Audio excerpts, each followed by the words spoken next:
Hey there!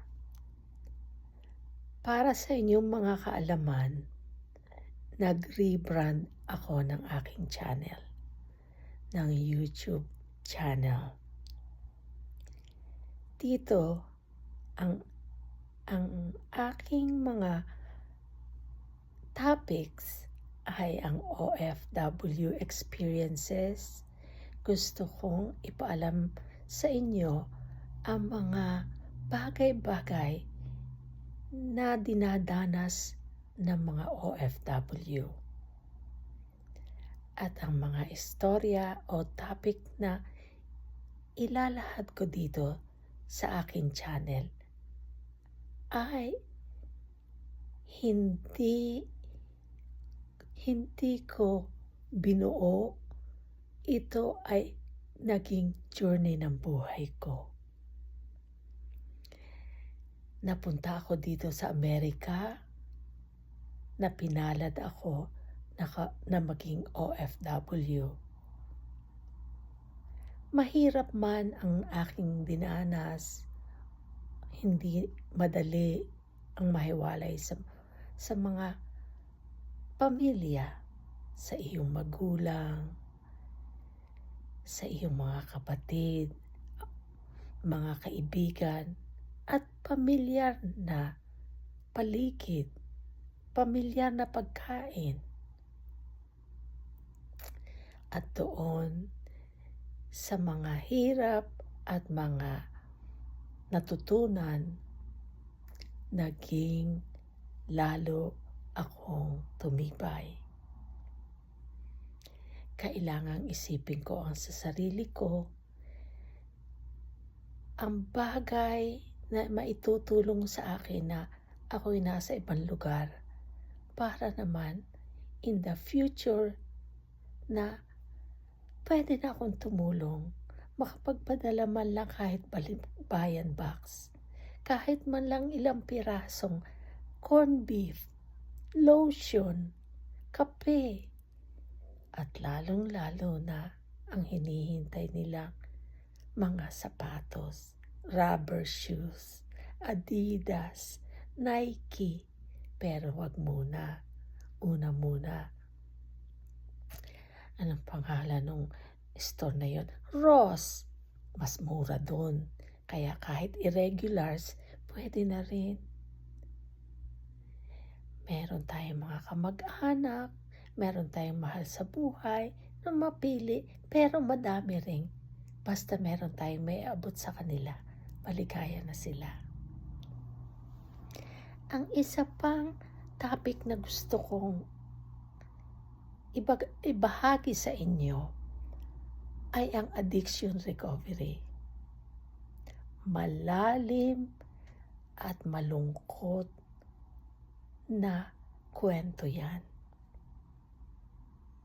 Masyadong masakit sa kalooban, masakit sa pamilya, at hindi basta-basta na sakit ito. Ang addiction ay isang disease. Para din yang hypertension, diabetes, at marami pang iba. Pero karaniwan ay mental problem or mindset.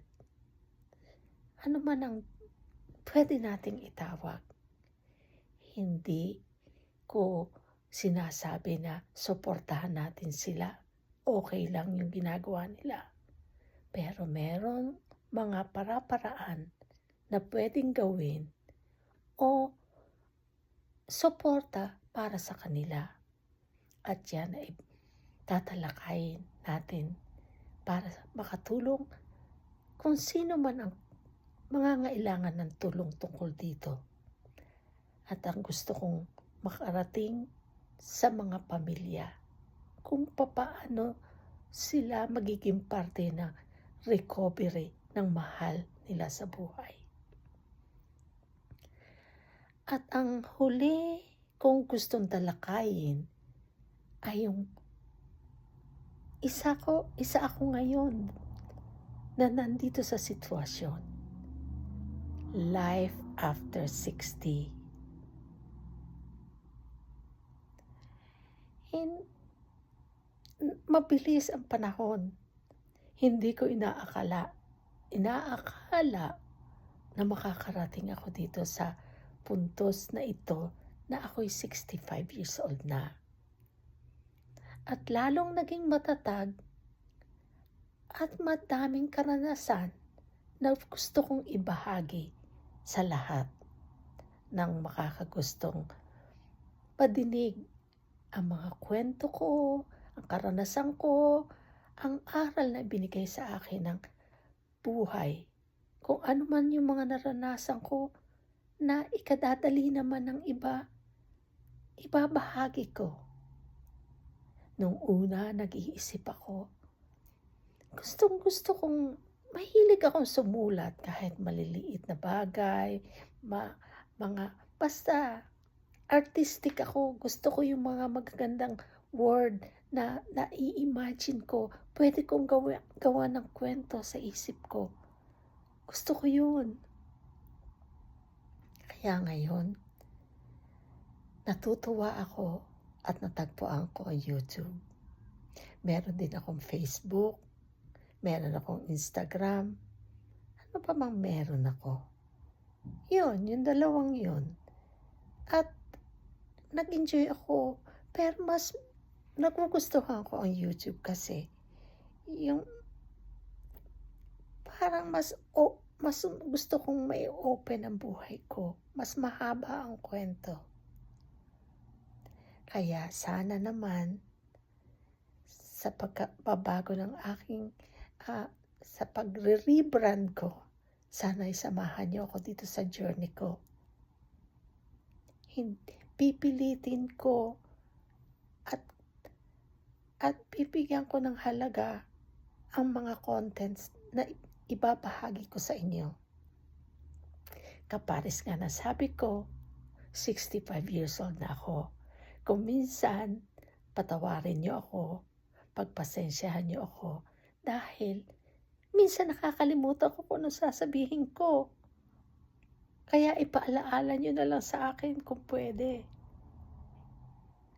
Maraming salamat. Magkita ulit tayo. At alam ko, magiging magkaibigan tayo, magkapatid.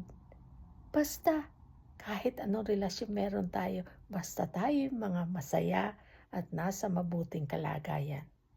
Mga kapatid ko, kababayan ko, maraming salamat sa inyo. Ako si Ellen, ang inyong bahay sa malayo. Far from home. Age doesn't matter. See you soon. Talk to you soon. Bye now.